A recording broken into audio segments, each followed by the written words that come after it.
그래서 메리하고의 차이점이 그건 것 같아요. 엘자베스는 그런 상황에서 나를 지키면서 스스로가 커나갔다면 메리는 누군가가 나를 지켜주겠지. 맞아요. 모두 기대고 누군가를 찾는, 이게 이제 성골과 그리고 자수성가의 차이가 아닐까.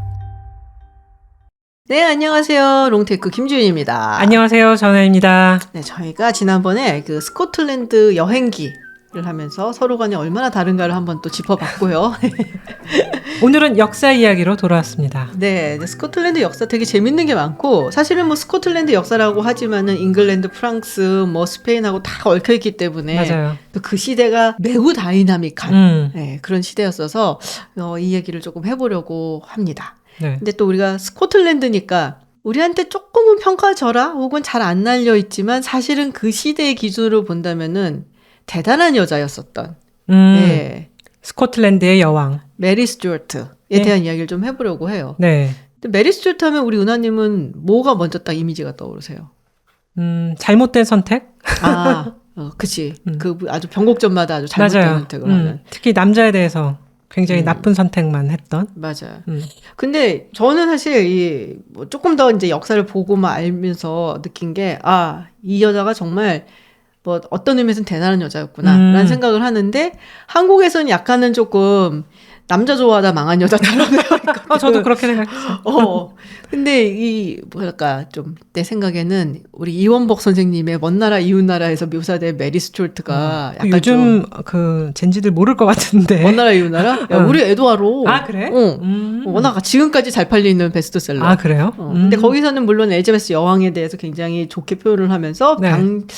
뭐랄까 메리 스튜어트에 대해서는 상대적으로 약간 어리석은 것 같이 표현을 했었죠. 어리석고 남자 좋아하고 밝히고 네. 그리고 뭐 하여튼 좀 굉장히 안 좋게 표현을 했는데, 그래서 한번 좀 다시 이제 우리가 그려보자. 네. 네. 왜냐면은 매우 의미 있고, 어떻게 보면은 당시에 엘자베스 여왕이 가장 두려워했었던 정적이라고 할 수 있잖아요. 정통성으로 그치. 칭칭 가면 성골 중에 성골이었지. 맞아요. 자, 그 메리 스튜어트에 대한 뭐 여러 가지 책도 있고, 최근에 뭐 영화도 하나 나온 것 같긴 하던데, 네. 본 적 있어요? 영화는 나왔다고 들었는데 못 봤고요. 퀸 오브 스코틀랜드, 마고 로비가 엘리자베스로 나온 영화. 그 예쁜 여자가 엘자베스로 나온다고? 분장을 잘했던 것 같아요.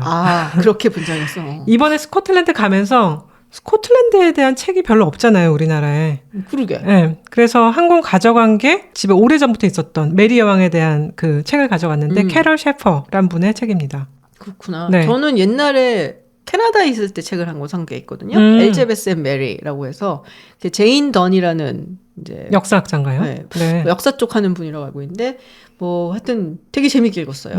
그거 읽으면서 사실은 이 메리 여왕에 대해서 좀 새롭게 알게 된 그런 계기가 됐었죠. 근데 정말 단편적으로 알고 있잖아요. 저희가 뭐 대충 삶에 대해서 아는 건 자기 이제 친척 엘리자베스에 의해서 20년간 감금당했다가 처형당했다. 그렇지. 처형당할 때 굉장히 빨간 옷을 입고 꼿꼿한 모습으로 우아하게 죽음을 맞이했다. 근데 한 번에 안 돼갖고서는 굉장히 고통스럽게 여러 번 쳐갖고서는 죽었다. 뭐 이런 얘기도 있어. 그런 것이 이제 저희가 기억하는 대부분인데, 메리 스튜어트의 출생부터 한번 이야기해볼까요? 친척과는 맞아요. 네. 엘자베스 여왕이랑. 헨리 8세가 있잖아요. 네. 그럼 헨리 8세가 이제 죽은 형제들 말고 살아있는 형제 중에 누나가 한 명 있고 여동생이 한 명 있거든요. 그러니까 이 여동생이 그 찰스 브랜드냥 좋다고 해갖고서는 이제 간 여동생이 있고, 이 누나가 스코틀랜드로 시집을 가죠. 마거렛 튜더. 네. 사실은 이제 헨리 7세하고 그 당시에 스코틀랜드 왕인 제임스 4세하고 이제 전쟁을 하다가 이제 우리 그만 좀 하자. 힘 빠진다. 그리고서는 이제 서로 간에 영원히 뭐 서로 침범하지 말자 뭐 이러면서 조약을 맺어요. 평화 조약 같은 거. 말도 안 되지. 근데 금방 깨지는데, 어쨌든 그러면서 자기 딸, 그러니까 헨리 7세의 딸인 마가렛 튜더, 그리고 헨리 8세의 누나, 이 사람을 제임스 4세하고 결혼을 시키죠. 그러니까 보통 이제 유럽에서 보면은 왕가에서 그런 식으로 결혼을 많이 시켜서 뭐 평화를 유지한다라는데, 사실은 평화의 의미보다는 나중에 이제 무슨 일이 생기면은 저 땅은 내 땅이고 저 왕위는 우리 거야 뭐 이렇게 하기 위해서 혼테크를 하는 거에 가깝다고 할 수가 있는데, 어쨌든 그렇게 해서 마가렛 튜더가 제임스 4세 스코틀랜드의 왕한테 시집을 가게 되죠. 사실 딸을 시집 보낸 건 대단한 건데 그러고 나서도 별로 두 나라 사이는 별로 개선이 안 됐잖아요. 네, 별로 개선은 안 되죠. 그래서 어쨌든 그렇게 시집을 가서 이제 제임스 4세와 마가렛 튜더 사이에서 나온 사람이 바로 제임스 5세. 그리고 이 제임스 5세가 또 아주 대단한 프랑스의 귀족의 여식과 결혼을 해서 나온 게 바로 메리 스튜어트가 되는 거죠. 네. 마리 드 기스라고 프랑스 최고의 가문 기스 가문의 공녀와 결혼을 한 거죠. 기스니까요. 기스. 우리 엄마가 쓰는 말인데 기스. 그러니까 기스가 나는.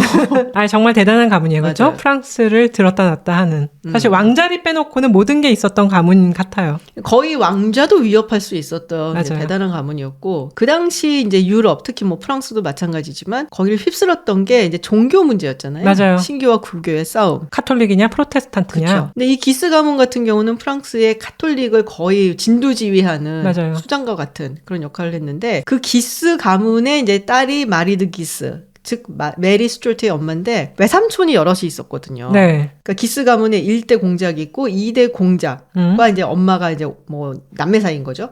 외삼촌이 한 5명 있었나 그럴 거야. 네. 다 짱짱해. 외삼촌들이 다. 추기경에다가 공작에다 맞든 네. 뭐 다들 뭐 짱짱해서 그래서 어떻게 보면은 프랑스 최고의 집안과 결혼을 한 이제 그래서 그 사이에서 나온 게 메리 스튜어트였다라는 거죠. 그 어머니도 사실은 굉장히 인품이 훌륭하고 리더십이 있어서 나중에 메리 스튜어트가 프랑스에서 자라나고 있을 때 섭정의 역할을 했다고 하죠. 어쨌거나 메리 스튜어트 이렇게 스코틀랜드의 왕 제임스 5세와 마리 드 기스 사이에서 태어났는데 태어나자마자 아버지가 죽잖아요. 그렇죠. 네, 6일 만에 아버지는 화병으로 죽었다고. 스트레스가 이렇게 위험합니다. 그러니까요. 스트레스 그때그때 풀어야 돼요. 근데 아까 헨리 7세하고 제임스 4세가 우리 영원히 평화를 유지하자 했는데 그거 안 지켜지잖아요. 뻥이죠.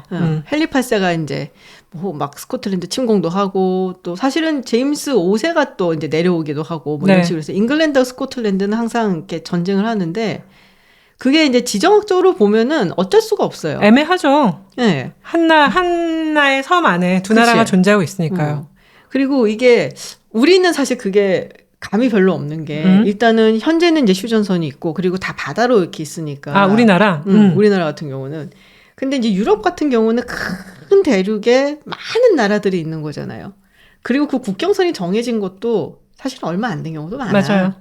그러니까는 대충 마냥 지형적으로 산맥이 있고 강이 뭐 넓게 있고 이러면은 뭐 치러 가기 힘드니까 놔두는데 여기는 이제 땅이 넓게 이렇게 있으니까 유럽 내에서는 그래서 전쟁이 어마어마하게 많았어요. 전쟁의 역사야 유럽은 네. 사실은. 그러니까 이 섬 안에 스코틀랜드하고 잉글랜드 같이 있으니까 안 싸울 수가 없어요. 사실 왕들이 대륙을 건너가서도 왕이 되고 막 이러잖아요. 대륙에서 그치. 여기 왕이 되기도 하고 뭐 스페인에서 올라오기도 하고 하니까 뭐 영국에 앉아 있으면서 내가 스코틀랜드를 다스려야 하는 거 아니야? 뭐 이렇게 생각하는 건 좀 당연했던 것 같아요. 그렇죠. 네. 스코틀랜드 입장에선 그러니까 자기네들이 잉글랜드의 이제 어떤 그 공격이나 이런 네. 걸 막기 위해서 그래서 찾아낸 동맹이 바로 프랑스인 거죠. 프랑스 입장에서도 잉글랜드가 언제 자기네 공격할 줄 모르니까 네. 스코틀랜드랑 동맹을 맺어놓으면은 잉글랜드 입장에서는 프랑스를 치러 가자라고 생각을 하다가도 그러니까 뒤통수가 약간 이제 불안한 거지. 아, 저 뒤에서 내려오면 어떡하지? 그래서 실제로 이제 헨리 8세가 이제 뭐 침공하고 그럴 때 스코틀랜드한테 이제 프랑스가 뭐 도와달라 뭐 이런 얘기도 한 적이 하기도 하고. 그러니까 사촌이랑 사이가 나빠서 이웃집 아저씨의 손을 빌리는 것 같은 뭐 그런 식으로 되는 그렇죠. 거죠. 그래서 전통적으로 스코틀랜드하고 프랑스는 사실상 동맹 관계였고. 네. 그래서 마리 드 기스가 이 스코틀랜드의 제임스 5세랑 이제 결혼을 한 건 또 어떻게 보면은 아마 프랑스는 그런 생각도 있었을 거야. 그렇게 해갖고서는 저 사이에 아이가 나오게 되면은 이제 저 땅도 왠지 프랑스 땅 같고. 그렇죠. 그런 식으로 이제 혼테크를 해갖고서는 왕위를 가져간 적이 유럽에서 많았거든요. 그렇죠. 그러면 스코틀랜드의 왕이 프랑스인이면 야금야금 내려와서 그럼 잉글랜드 땅도 내 땅. 뭐 이렇게 되는 거죠. 있는 거고. 그래서 그런 식으로 혼테크에서 제일 성공한 사람이 저기 막시밀리안 1세라고 합스부르크 가문에 맞아요. 아무것도 없는 참 정말 가진 거 하나밖에 없는 사람이었는데 부르고뉴의 공국에 그 마리랑 결혼을 하는 바람에 네. 아주 그렇게 됐다라고 할 수가 있는데 자 그래서 이제 메리 스튜어트 같은 경우는 정통성 면에서 보면 굉장히 정통 중에 정통이죠. 그죠? 네. 뭐 투더 왕가 그것도 있고. 네. 증조부가 헨리 7세. 그렇죠? 그렇죠. 왜 작은 할아버지가 헨리 8세인 거죠? 그렇죠. 네. 거기다가 뭐 스코틀랜드 왕가고. 왕의 어머니는 프랑스에서 가장 잘 나가는 가문의 딸이고 뭐 가장 이상적인 그 왕의 후보로 태어난 거죠. 1542년에 이렇게 메리 스튜어트가 태어납니다. 그리고 그보다 9년 전에 사실은 엘리자베스가 태어나는데 태어날 때는 공주였는데 그렇죠. 네, 사실 그 후의 삶이 순탄치가 않았잖아요. 자기 어머니가 처형을 당했기 때문에 그리고 굉장히 이제 여러 가지 죄명을 붙여서 처형을 당했기 때문에 왕위 계승 같은 건 생각도 할 수 없는 약간 사생아의 신분 비슷하게 이제 밑바닥 인생이 돼버린 거죠. 그렇게 해서 이제 엘리자베스는 바닥바닥 기고 있었습니다.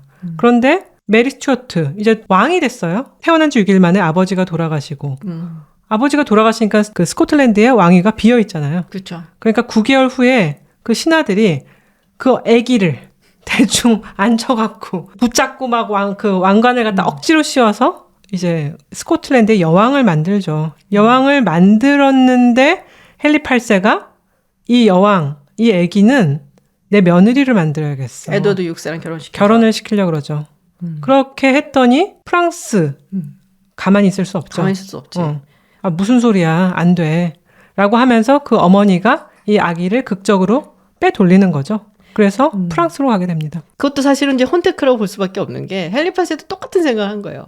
내 아들이랑 얘를 결혼시키면은 어쨌든 뭐 영국에서 여왕이 나오기는 하지만 그래도 여전히 전통적으로 남자가 이제 뭐 왕위를 갖고 뭐 이런 식이 되는 거잖아요. 네.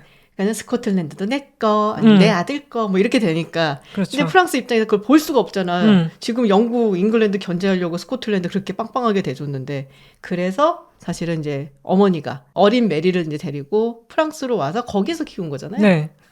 프랑스 생활은 굉장히 즐거웠다 그래요. 즐겁겠지. 네. 외삼촌이 기수인데. 그리고 뭐 할머니도 이제 잘 계시고 하니까 외할머니가 이제 돌보면서 뭐 시, 음악, 뭐 온갖 예술을 섭렵하면서 교양을 가꾸면서 왕실의 귀염둥이로 그다음에 어린 예쁜 왕세자비로 이제 자리 잡은 거죠. 그런데 그 남편 프랑스와 2세가 결혼을 하고 나서 얼마 안 돼요. 죽고 맙니다. 네. 이제 과부가 된 1차 과부가 된 거죠. 1차 과부. 이제 프랑스와 2세가 앙리 2세의 아들이죠. 네. 그리고 그 어머니는 그 유명한 카트리네 드 메디치. 굉장히 악마화하는 사람들도 있는데 저는 예전에 이 카트리네 메디치에 대한 책을 읽은 적이 있거든요. 네. 그러니까 이분도 참 어릴 때 삶은 기고해요. 네, 기고하다가 이제 그래도 어쨌든 프랑스 왕실로 시집을 와갖고 남편은 이제 다른 여자랑 노는 걸 이렇게 계속 보다가 그렇죠. 예, 그러다가 결국에는 아이를 이렇게 많이 낳고서는 이제 뭐랄까 프랑스를 거의 손에 넣고 섭정을 하는 이제 그런 인물로 성장을 하게 되는데 그 아들이 이제 프랑스와 2세하고 이 메리 스튜어트하고 결혼을 하긴 하는데 말씀하신 것처럼 일찍 죽어버리는 바람에 네. 그러지 않았으면 정말 그냥 편하게 되게 잘 살았을 것 같은데. 그렇죠. 안타까운 인생이죠. 맞아요. 거기서 이제 한번 큰 좌절이 생기는 거지. 근데 이제 워낙 이제 집안이 좋다 보니까 뭐 눈에 뵈는 게 없었던 것도 같아요. 그 시어머니, 그 천하를 호령하는 시어머니의 뒤에서 피렌체 상인의 딸 아니요? 뭐 이런 식으로 해서 시어머니가 약간 불만을 품기도 했다는 나중에 후문이 있죠. 그 메디치 가문을 이제 사람으로 안 봤다 그러더라고. 프랑스 그렇죠. 가문 왕실에서는. 평민이잖아요. 그치? 기본적으로는 평민이었기 돈만 때문에. 지고 금융업 하던 집안인데. 메리 스튜어트의 입장으로서는 자기는 왕의 후손인데 그치. 어찌? 뭐 이런 그 느낌도 있었던 것 같은데. 고부 갈등이 문제가 그럴까 혹시? 그렇죠. 카틴드 메디시스가 근데 보통 여인이 아니잖아요. 그쵸. 위그노를 학살하고 뭐 이런 것들을 다 뒤에서 꾸미는. 아니야 기스가 했대. 여러 가지 얘기했어. 네. 그런데 이제 여왕 마고라는 영화, 맞아, 이자벨 맞아. 아자니 이제 나오는 영화를 진짜 보면은 진짜 이때 흥미진진하고 피비린내 나는 역사가 맞아요. 이제 잘 그려져 있는데 이제 그러던 상황에서 자 남편은 죽고 시어머니는 나를 싫어하는 것 같아. 근데 우리 외삼촌들 좀 버거워. 우리 외삼촌들은 너무 욕심이 많아. 좀 나를 안 놔둘 것 같아. 그래서 생각해보니까 나 누구? 나 스코틀랜드 여왕. 스코틀랜드로 가야겠다. 얼마나 참 철부지 같은 생각이냐고. 별로 좋은 아이디어가 아니었죠. 아니 한번 갔다 온 다음에 생각을 그러니까, 해보든지 눈으로 보고. 나처럼 한번 갔다 오니까 비가 너무 많이 와. 이 생각을 해야 되는데 그냥 무작정 배를 탄 거죠. 다 프랑스 같은 줄 알았던 거지. 그렇지. 갔더니 그렇게 햇살이 있거나 그치. 궁전이 뭐 번쩍번쩍 하거나 음악이 흐르거나 이러지도 않고 메리 스튜어트가 굉장히 어렸을 때 프랑스 궁정에 갔을 때 프랑스 궁정에서 스코틀랜드 촌티를 베끼느라고 굉장히 노력을 했다 그래요. 메리야 너 가죽옷 같은 거 절대 입으면 안 된다. 거기는 진짜 사슴 가죽 벗겨갖고 옷 입고 그랬었나 봐요. 근데 가봤더니 사슴 가죽 옷 입은 사람들만 드글드글한 거지. 음식도 뭐 그냥 고기 구워 먹고. 그치. 뭐 향신료 이런 거 하나도 없고. 그렇죠. 뭐 그래서 가니쉬도 없고. 음악도 흐르지 않고. 그치. 굉장히 이제 쇼크를 먹은 상태에서 이제 하나하나 바꿔가는데, 근데 워낙 그 뭐랄까 어려서부터 이제 학문과 교양을 많이 쌓았기 때문에 말로 사람들을 이제 움직이는 능력은 뛰어났다고 해요. 너무나 고귀하고 뭐랄까 너무나 매력적이었다고 그러더라고요. 만나면은. 그리고 이제 예뻤잖아요. 그렇죠. 지금 뭐 그림 몇 개 남아있는 것만 봐도 네. 사실은 굉장히 미인이었다라고 얘기하고 늘씬늘씬했다고 그러더라고요. 사람들이 나오면은 요정 같았다. 이 여신인가? 우리도 요즘 여신? 막 이러는데 여신인 줄 알아. 정말 리터럴리 여신? 뭐 이렇게 했대요. 그러니까 유럽 사교계의 최고 미녀. 정말 최고 미녀. 그래서 엘자베스 여왕이 열등감이 좀 있었다고 그러더라고요. 그렇겠죠. 얼마나 예쁜지 좀 보고 와. 막 이랬대. 그런데 이 미모가 이제 또 발목을 잡는데 이제 키가 180이었다는 얘기가 있어요. 거의 김연경 선수는 더 크죠. 김연경 선수는 더 크지. 그런데 그 당시에 사실 180이 만만한 키가 이제 아니었을 것 같은데 춤을 추잖아요. 춤을 추면 그때도 이제 궁정의 어떤 무용이라는 게 남자가 좀 리드를 해주고 이러는 건데 다 키가 자기보다 작거든. 그래서 굉장히 마음이 불편했는데 이때 자기보다 키가 큰 훤칠한 연하의 남자가 나타난 거죠.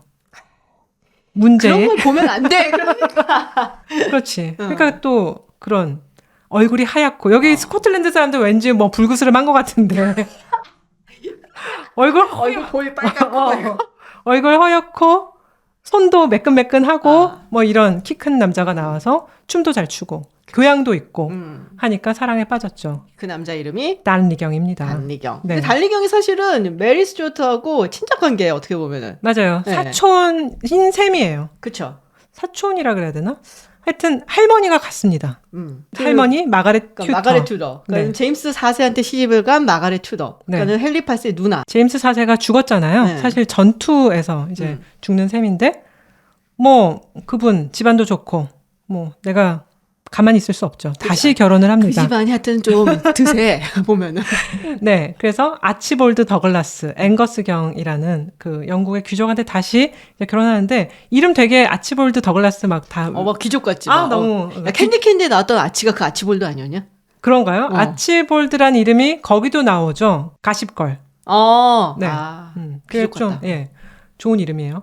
그래서 마거렛 튜더가 다시 두 번째 재가를 해서 낳은 외손주. 그래서 본 외손주가 단리경이었고 그 다음에 첫 번째 결혼해서 본 친손녀가 메리 스튜어트가 된 거죠. 그러면은 굉장히 가까운 친척인데 굉장히 가까운 거지. 네. 사실은 이런 근친 결혼에는 그때 당시에도 교황의 허락이 필요했다고 해요. 그래서 이제 메리 여왕도 결혼을 하면서 교황한테 허락을 해달라고 합니다. 끝내 허락은 오지 않았다고 해요. 그래서 이제 그래도 뭐 사랑에 빠져서 잘 지냈는데 이 사람 알고 보니까는 허당이었다는 그러니까 얼굴 밝히면 이렇게 된다라는 게 보여주는 건데 좋은 아주 훌륭한 교훈입니다. 보면은 굉장히 뭐랄까 자신의 능력에 비해서 과다하게 야망이 있는 그런 인물이었고 정말 볼 거는 이제 이거밖에 없었던 그리고 성격도 못됐고 그리고 무엇보다도 굉장히 여자를 밝혀서 그렇게 예쁜 여자랑 결혼을 했음에도 불구하고 끊임없이 다른 곳으로 바람을 피고 다녔다. 결국 이 사람도 매독에 걸려요. 맞아요. 그러니까 이제 최악의 남편감이라고 이제 볼 수 있는 인물인데 그럼에도 불구하고 자기도 어쨌든 왕가의 핏줄을 가진 거잖아요. 왕위 계승권이 있었죠. 영국에서. 그러니까는 이제 욕심이 있었던 거야. 그래서 메리랑 결혼은 했는데 이제 그 욕심을 채우고 싶은데 메리가 왠지 말도 잘 안 듣는 것 같고 그리고 나보다 인기도 더 많고 하니까 뭐 여러 가지로 굉장히 복잡하고 안 좋은 결혼 관계였다라고도 이야기를 하죠. 제가 읽은 책에서 뭐 표현을 했는데 나쁜 건 다 해놨더라고요. 자기 성찰 부족, 나도 그래. 도의가 부족, 거만하다, 무례하다, 뭐 등등등. 뭐 다 읽어보니까 인간 말종이구나. 그래서 이제 남편이랑 서먹서먹해져요. 이제 남편의 본질을 알게 된 거죠. 그치. 이렇게 마음은 헛헛한데 이때 남사친이 생기죠. 원래 남자는 남자를 푼다. 얘기한 거야. 애인이었다는 소문도 있고. 애인인 것 같아. 죽을 때 왜 침실에서 나오냐고. 그냥 남사친이었다는 얘기도 있어요. 자기 남사친이 어딨어. 이탈리아 출신이고 맨 처음에는 음악가, 궁정음악가로 출발을 하는데 뭐 편지도 잘 쓴다. 너 내 개인 편지 좀 써봐. 이거 보통 사이는 아니죠. 나중에는 개인 비서가 되고 개인 비서랑 밤새도록 또 카드놀이를 해. 야, 일단 이탈리아 출신의 음악가 뭐 이거면 끝난 거야. 그치? 그런 것 같다. 급 이해됨. 그러니까. 급 이해됐어요. 그래서 야, 사실 또 남사친을 두니까 남편이 기분이 나쁘다. 내가 남편인데.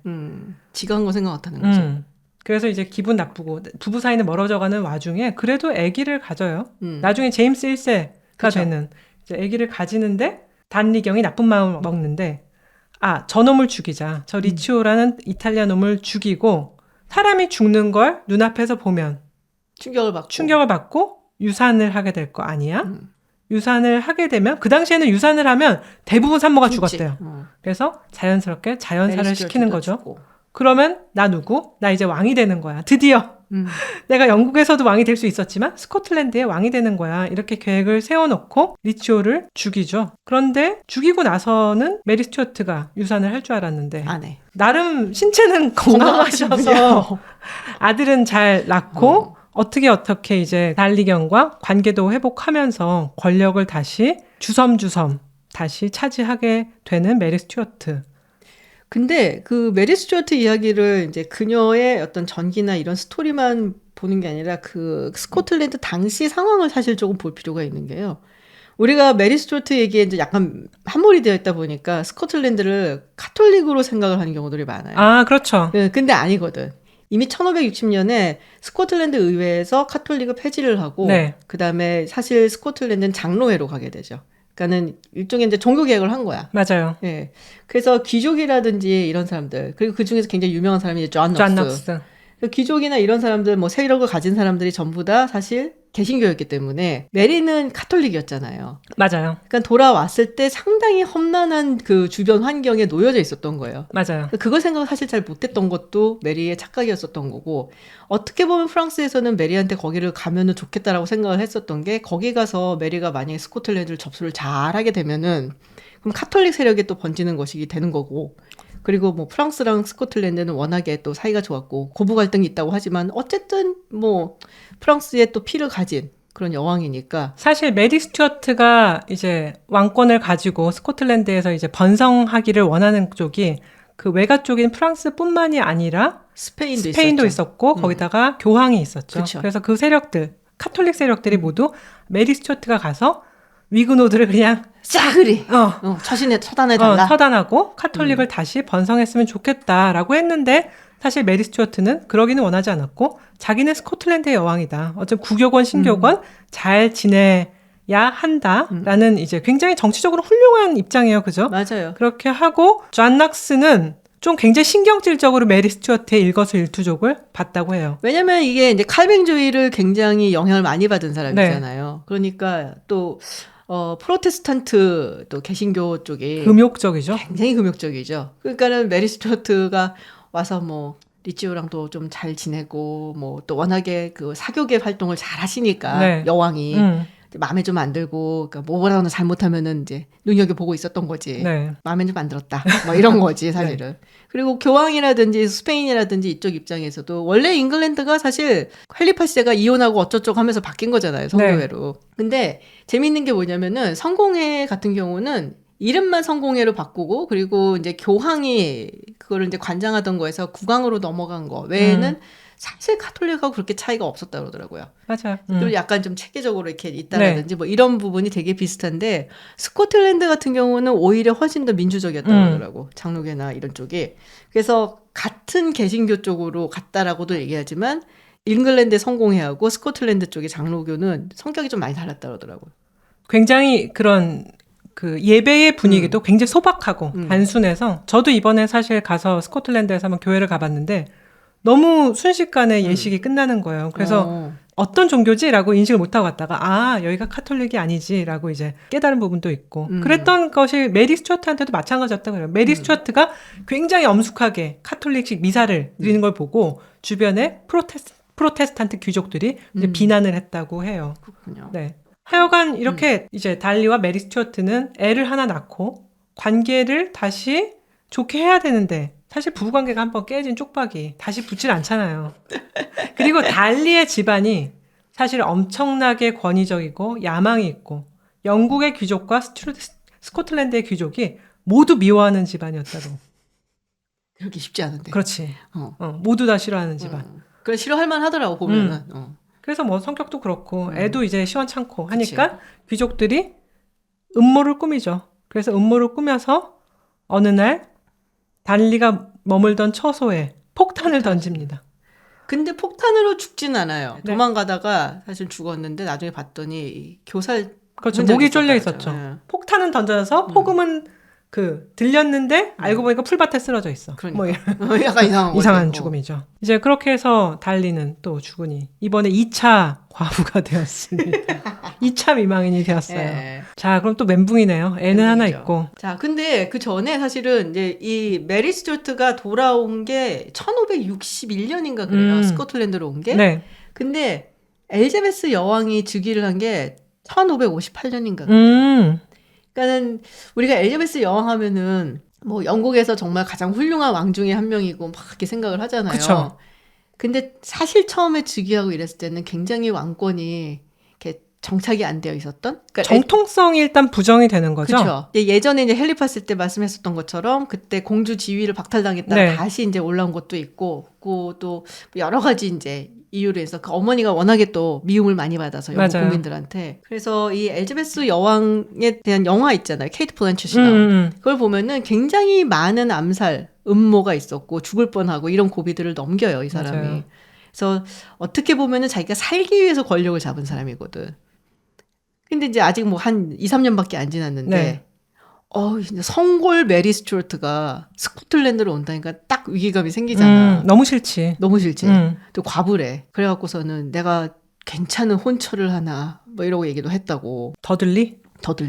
갖고 놀다가. 그러니까. 갖고 놀다가 빌려줘. 이 로버트 더들리라는 인물이 또 대단히 유명하고 악명이 높은 인물이잖아요. 네. 근데 굉장히 미남이었다고는 해요.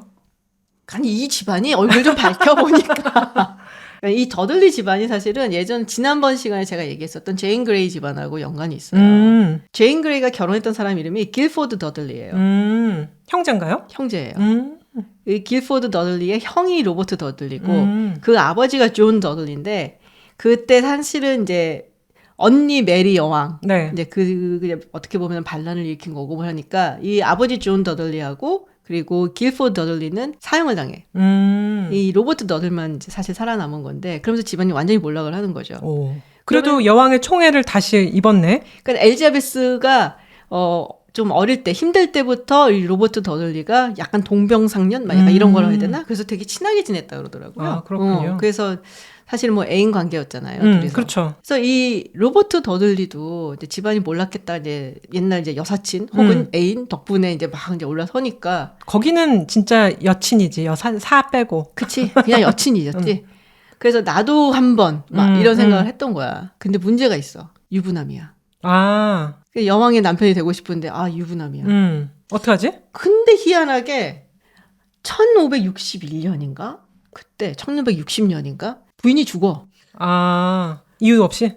계단에서 이렇게 굴렀는데 목이 떡 부러져서 죽었대. 누가 살짝 밀었나 보군요. 살짝 건드렸는지 밀었는지 아니면 발 헛디뎠는지 네. 모르겠지만 그러면서 이제 소문이 흉흉하게 나는 거죠. 이 로버트 더들리가 여왕이랑 결혼하고 싶어 죽였다. 그런데 사실 메리 스튜어트의 인생은 뭐 자이던 타이던 덥석덥석 결혼을 하는 그리고 결혼으로 인해 파멸을 하는 인생인데 엘리자베스는 많은 남자들과 연문을 뿌리면서도 늘 놀다 버리고 그러면서 자기는 권력을 유지하는 굉장히 반대의 인생이죠. 그러니까는 이 더들리 케이스에도 보면은 사실 이제 여왕으로 즉위한 지 한 2년 정도밖에 안 됐을 때잖아요. 네. 근데 이런 흉흉한 소문이 돌고 또 엄마 때문에 그런 스티그마가 계속 있으니까 여왕 입장에서는 내가 아무리 얘가 좋아도 이런 식의 어떤 추문이 나갖고서는 나의 권위라든지 나의 왕권, 나의 권력에도 어떻게 보면 좀 해악이 있을 수 있다. 흠이 생기면 안 되겠다. 그래서 가차없이 버리죠. 다른 남자를 다시 사귀어야겠다. 그치. 남자는 많다. 남자는 많다. 그러면서 이제 메리한테 너가 결혼할래? 뭐 이렇게 말도 안 되는. 내가 사귀어보니까 괜찮아. 뭐 말도 안 되는 소리야. 어떻게 그렇게. 요새 최근 들어갖고 호라비가 됐다는데 막 이러면서 호라비랑 과부랑 잘 만나보면 어때? 뭐 이런 거지 한마디로. 하지만 그걸 뿌리치고 나는 달리랑 결혼하겠어 했지만 별로 끝은 좋지 않았어요. 그리고 간 게 달리야. 어차피 달리가 죽고 난 다음에 또 이제 정신적 공황 상태에 빠졌겠죠. 사실은 출산 후에 몸도 쇠약해졌고 남편은 죽었고 뭐 여러 가지 그때는 약간 이제 정신적으로 너무 공황이라서 뭐 정사고 뭐고 다 돌보기 힘들었던 것 같아요. 그리고 뭐만 있으면은 뭐 존 넉스부터 귀족들이 막 개떼같이 들고 일어나갖고 막 자꾸 시끄럽게 하니까 이제 힘이 빠져 있을 때 권력역의 화신 보스웰이라는 남자가 나타나죠. 보스웰이라는 남자는 사실 옛날부터 있었지만 그 사람이 사실 그 난리를 죽인 그 음모의 주인공이었는데 근데 뭐 무죄 받잖아요. 뭐 혐의 없음. 사실 혐의 없음 이제 결론을 받고 근데 중간에 어쨌거나 메리 스튜어트를 납치를 했다고 역사는 써 있는데 여기도 사실은 여러 가지 설이 있습니다. 납치가 아니라 그냥 따라갔다. 예, 따라갔는데 납치라고 해야 좀 이렇게 면이 설 것 같아서 납치라고 했다고 하고 사실 근데 둘이서 그렇게 그 보스웰이 메리 스튜어트를 납치를 하고 겁탈을 하고 임신을 시키는 일련의 과정이 있는 동시에 다른 귀족들이 또 반란 음모를 꾸미죠. 사실 이제는 메리 스튜어트도 멍해가 많은 거예요. 남편을 죽였나? 그 다음에 웬 남자랑 갑자기 도망을 간 거 비슷하게 되기도 하고 그리고 그 사람은 프로테스탄트예요. 보스웰은 개신교 신자이기 때문에. 근데 그 당시에 스코틀랜드 귀족들은 프로테스탄트가 좀 많긴 맞아요. 했지. 그런데 그렇기 때문에 메리 스튜어트는 더 이상 카톨릭 신자들의 열광적 지지도 받지 못하는 낙동과 오리알 신세가 돼버린 거죠. 그렇죠. 그렇게 근데 이 보스웰이 근데 되게 나쁜 남자잖아요. 그렇죠. 약간 가스라이팅 당한 것 같기도 하고 조금. 그런 것 같아요. 그리고 스코틀랜드에 와서 뭐 아까도 잠깐 얘기했지만은 사실 자기 편이 하나도 없는 굉장히 척박한. 네. 뭐 그냥 물리적 환경뿐이 아니라 정치적인 환경도 매우 척박한 언제 죽을지 모르겠다라는 생각까지 드는 순간이었으니까 뭔가 좀 강한 남자가 날 지켜줬으면 좋겠다라는 그런 생각을 했던 것 같아요. 네, 굉장히 마초적인 남자였고 그래서 이제 보스웰을 선택했던 것 같은데 근데 둘이서 그래서 엘리자베스하고 그래서 메리하고의 차이점이 그건 것 같아요. 엘리자베스는 그런 상황에서 나를 지키면서 스스로가 커 나갔다면 메리는 누군가가 나를 지켜주겠지. 맞아요. 그래서 기대고 누군가를 찾는 이게 이제 성골과 그리고 자수성가의 차이가 아닐까. 맞아요. 어렸을 때 뭔가 자기를 늘 자기의 운명은 다 다른 사람들이 정해줬잖아요. 그쵸. 어머니가 정해주거나 외삼촌이 정해주거나 뭐 이런 식으로 해왔던 인생을 살았기 때문에 다시 내 인생을 남한테 또 맡기고 싶었던 거죠. 그렇죠. 그런데 사실은 뭐 별로 역사에 주목받는 인물은 아니지만 메리한테는 이복 오빠가 있거든요. 맞아요. 예. 이복 오빠는 사실은 제임스 5세가 이 여자 저 여자랑 바람을 펴서 낳은 사생아였는데 이 오빠는 뭐 사실 왕이 계승 건 없어요. 사생아기 때문에. 근데 이 오빠는 스코틀랜드에 평생 살면서 산전수전을 겪었단 말이에요. 그러니까 이 오빠는 훨씬 더 노련한 거죠. 정치적으로는. 그래서 다시 이 오빠가 중심이 돼서 귀족들이 메리 스튜어트한테 너는 남편을 죽인 여자야. 달리경의 죽음에는 너가 연루돼 있어. 라고 압박을 가하면서 이제 퇴위를 시키죠. 그게 제임스 6세. 그러니까 네. 영국에선 제임스 1세라고 하죠. 13개월 됐을 때라고 그러더라고요. 맞아요. 근데 뭐 메리 스튜어트도 9개월 만에 왕관을 썼잖아요. 그렇죠. 아들은 13개월. 뭐 이렇게 되는 거죠. 그러니까 어른들이 뒤에서 조정하겠다는 얘기가 맞아요. 그러면서 이제 섭정을 서게 되죠. 그렇게 되면서 이제 메리 스튜어트는 다시 이제 결정을 해야 돼. 옛날에 노래 있잖아요. 뭐. 을지로로 갈까요? 종로로 갈까요? 진짜 연식 나온다. 음은 안 났어. 여기서 음이 들리는 분들은 우리 나이인 거야 이제. 차라리 차라리 프랑스로 갔어야 되는데 차라리 영국으로 갈까요? 된 거예요. 참 왜 이런 결정을 했을까는 다시 고부간의 관계를 생각을 하게 되는데 시엄마 다시 보기 싫어. 카트린 메디치. 그리고 프랑스에 가면 또 외삼촌들이 어디 또 이상한 데 시집가라 그럴 것 같아. 그러면 일단 사촌인지 아줌마인지 엘리자베스 여왕한테 가서 의탁하는 게 낫다. 의탁을 하면서 내가 다시 여왕 되게 협상을 해봐야지.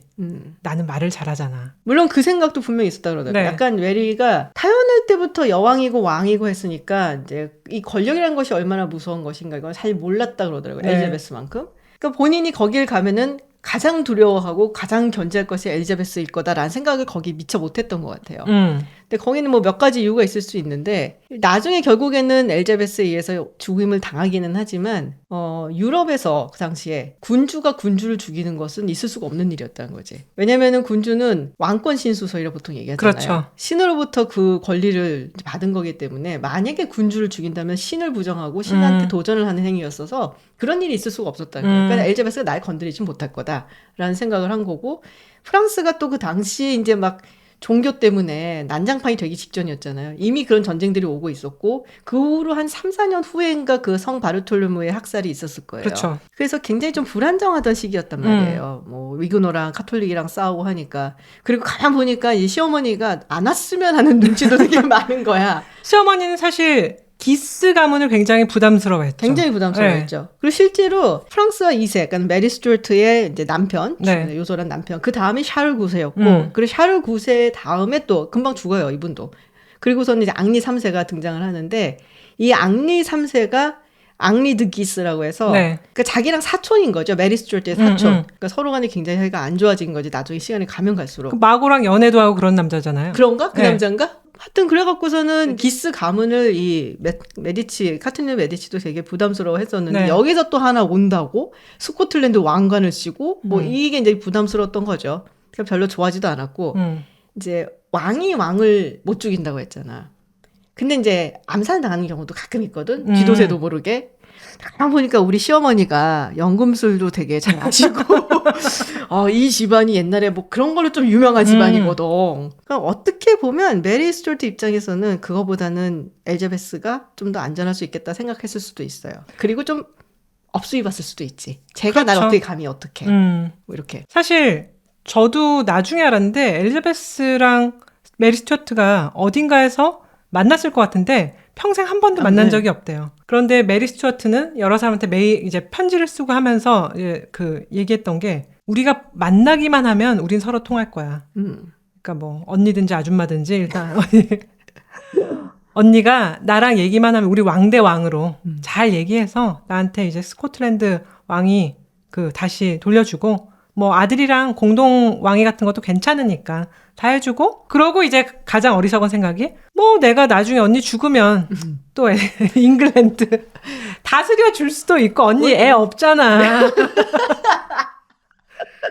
라는 생각을 한 거죠. 그게 근데 가장 무서운 엘자베스한테는 정말 꿈에 나올까 제일 그치. 두려운 거잖아요. 그치. 그러니까 존재 자체가 사실은 굉장히 무서운 거예요. 엘자베스한테는. 메리 스튜어트라는 존재 자체가. 맞아요. 더군다나 아무리 잉글랜드를 뭐 성공회로 하고 어쨌다 하더라도 캐톨릭이 아직도 살아있는 동네였고. 근데 메리 스튜어트가 이쪽에 온다? 그러면은 이 지금 잉글랜드 안에 있는 카톨릭들이 이 여자를 중심으로 해서 뭉칠 수도 있는 거고. 헨리 7세의 증손녀인데. 그러니까.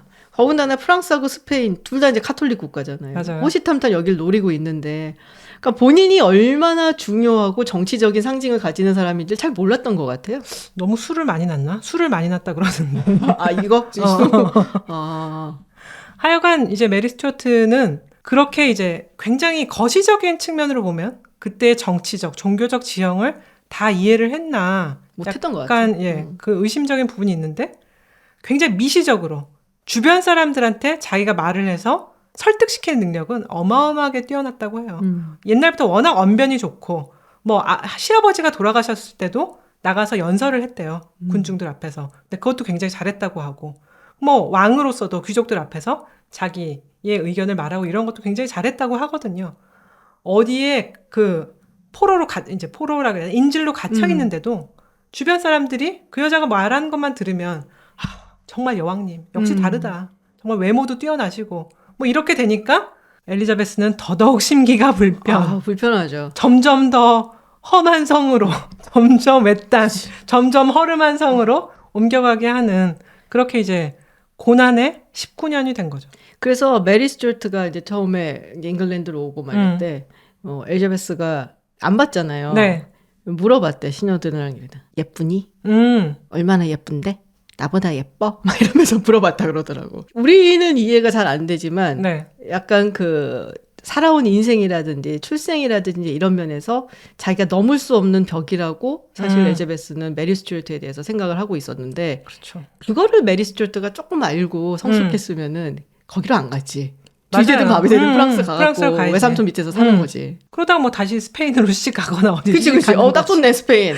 펠리페 이제 있네. 그러니까요. 그렇게 할 수 있었는데 이제 그렇게 안 하고 엘리자베스를 만나서 단판을 지어보리라는 헛된 망상을 갖고 19년을 보내다가, 그런데 이제 아까 말한 대로 엘리자베스한테 반대하는 카톨릭 세력들, 뭐 여러 가지 정치 세력들이 끊임없이 엘리자베스를 암살하고 새로운 왕을 찾아서 앉히려고 하잖아요. 그러면서 계속해서 그런 암살 음모에 이름이 오르락 내리락 하는 용의 선상에 올라. 용의 선상에 올라. 유주얼 서스펙트야. 그렇죠. 그러다가 결정적인 베빙턴 음모 사건에 걸려들죠. 사실은 자기도 그 영모를 꾸민 사람들한테 편지를 보내죠. 암호를 섞어서. 그게 사실은 그 엘리자베스의 측근 월싱엄경, 정말 노련한 참모 중에 참모에게 다 이제 걸려들어서 재판을 받았다고 해요. 근데 재판을 받는 것 자체도 사실은 그 당시 군주한테는 있을 수 없는 일이었다 그러더라고요. 그래서 묘하게 이제 왕이 아니라는 식으로. 맞아. subject라고 표현을 하더라고요. 책에도 그렇게 나와. 그래서 그래서 처음에 메리 스튜어트가 난 안 나간다 재판장에 막 거부를 하다가 그럼 내가 나가서 내 변호를 아까 얘기했던 것처럼 하겠다. 그래서 나왔는데 뭐 변호한 그 글을 전부 다 읽지는 않았어요. 그러니까 책에 다 나와 있지는 않으니까 읽어보면은 그냥 왕이야. 우리가 생각하는 것 이상으로 굉장히 존중받아야 되는, 그러니까 굉장히 고귀한 핏줄이구나라는 느낄 수 있을 정도로 아주 유려하게 말을 하더라고요. 위엄이 있고 근엄하고 그러면서도 논리정연하게 자기가 사실은 편지를 보내긴 했어도 음모에 직접 연루된 건 아니다. 나는 한 번도 엘리자베스의 목숨을 노린 적이 없다. 나는 다만 나의 리버티, 나의 자유를 원했을 뿐이다. 라고 조목조목 정말 자기 변론을 엄청나게 잘 하지만 다 소용없죠. 그건 뭐 결론이 정해져 있는 거지. 답정 넣어. 너는 죽어야 돼. 뭐 이런 거죠. 근데 엘리자베스 여왕이 여러 가지 이제 많은 결정을 내렸었는데 굉장히 논란이 되는 결정. 그 중에서도 가장 큰 게 사실 메리 스튜어트를 처형을 하라고 사인을 한 거라고 하더라고요.